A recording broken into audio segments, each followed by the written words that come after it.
मित्रांनो, 16 जानेवारी 1681 रोजी छत्रपती श्री संभाजी महाराजांचा राज्याभिषेक सोहळा झाला। छत्रपती संभाजी महाराज यांनी आपल्या 8-9 वर्षाच्या कार्यकाळात एकूण 120 युद्धे लढली। महत्त्वाचे म्हणजे संभाजी महाराजांना 120 पैकी एकही लढाईत अपयश आले नाही। असा पराक्रम करणारे छत्रपती संभाजी महाराज हे एकमेव योद्धे होते। संभाजी राजांनी गादीवर आल्यावर मुघल, सिद्धी आणि पोर्तुगीज या 3 प्रमुख शत्रूविरुद्ध युद्ध लढली। मित्रांनो, मराठा साम्राज्याच्या 15 पट असणाऱ्या मुघल साम्राज्याशी संभाजी महाराजांनी एकाहाती लढा दिला। 1681 साली संभाजी महाराजांच्या फौजांनी बुऱ्हाणपूर लुटले। बुऱ्हाणपुरावर हमला करून औरंगजेबावर वचक निर्माण केले। मराठ्यांची प्रबळ इच्छाशक्ती आणि झुंजारपणे ठळक उदाहरण म्हणजे नाशिकजवळील रामशेज किल्ल्याचा लढा होय।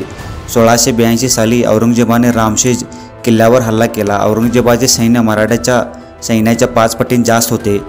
येथे मराठ्यांनी असा चिवट प्रतिकार केला की औरंगजेबाला 6.5 वर्ष लढावे लागले। संभाजी महाराजांनी गनिमी कावा पुरेपूर वापरत औरंगजेबाला पुरते जिरीस आणले होते। न डगमगता त्यांनी सुमारे 9 वर्ष मोगलांना सळो की पळो करून सोडले होते। मोगलांचा दरबारी इतिहासकार खापी खान लिहितो, संभाजी हा मोगलांसाठी शिवरायांच्या पेक्षा 10 पटीने तापदायक होता। औरंगजेब दक्षिणेत अडकून राहिला आणि त्यामुळे उत्तरेस बुंदेलखंड, पंजाब आणि राजस्थान या ठिकाणी हिंदूंच्या नवीन सत्ता उदयाला येऊन हिंदू समाजाला सुरक्षितता लाभल्या। मित्रांनो, सिद्धीने मराठ्यांना न जुमानता चाचेगिरी व लुटमार आणि इंग्रजांच्या सहाय्याने मराठ्यांच्या मुलखाची नासधूस करण्यास सुरुवात केली। तेव्हा संभाजी महाराजांनी सिद्धीच्या उंदरेवरील हल्ले चढवले। जुलै 1681 इंग्रजांच्या संमतीने हे सारे चालले आहे असे समजून त्यांनी जहाजे ताब्यात घेऊन त्यांना दम भरला। मित्रांनो, छत्रपती संभाजी महाराजांनी गोव्यावर आक्रमण करून धर्मवेड्या पोर्तुगीजांना नमवले। त्यांच्याशी तह करून त्यांना बांधून टाकले। 1682 साली संभाजी महाराजांनी अंजदीव बेटावर स्वारी केली। संभाजी महाराजांच्या सेनेने गोवा जिंकण्यासाठी मांडवी नदी पार करून जाण्याचा प्रयत्न केला। तेव्हा पोर्तुगीज घाबरून सेंट झेवियरच्या शवापाशी जाऊन धावा करू लागले। छत्रपती संभाजी महाराजांच्या कारकिर्दीत मराठी राजाचा अंमल गोमंतक परिसरात सुरू झाला। यासंबंधी फोंड्याजवळ अंत्रुज येथील हडकोळ या गावी शिलालेख आहे। 1683च्या डिसेंबरमध्ये मराठ्यांनी पोर्तुगीजांची अनेक गावे घेऊन फोंडा लढविले। फोंडांच्या लढाईत येसाजी कंक आणि त्यांचा मुलगा कृष्णाजी यांनी मोठा पराक्रम गाजविला। मित्रांनो, छत्रपती संभाजी महाराजांनी स्वराज्यासाठी खानदेशातून जाताना धरणगाव येथील इंग्रजांची वखार लुटली होती। त्याचबरोबर त्यांनी इंग्रजांना पळवो की सळो करून सोडले होते।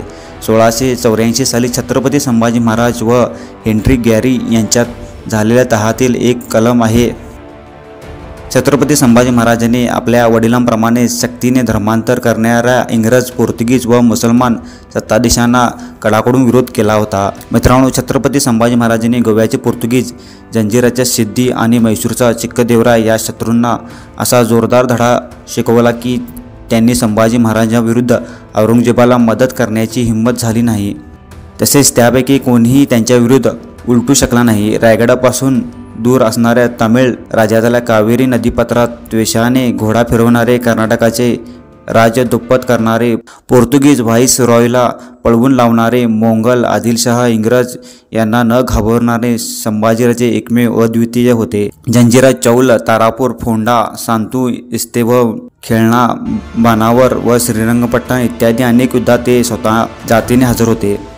मित्रांनो, छत्रपती संभाजी महाराजांना टक्कर देणारा योद्धा तत्कालीन हिंदुस्थानातच नव्हता। छत्रपती संभाजी महाराज यांनी आपल्या पराक्रमाच्या जोरावर 8-9 वर्षाच्या अल्प काळात मराठा साम्राज्याचा विस्तार आणि बचाव केला। मित्रांनो, अशाच नवनवीन व्हिडिओसाठी चॅनलला सबस्क्राईब करा। व्हिडिओ आवडल्यास लाईक करा। जय शिवराय।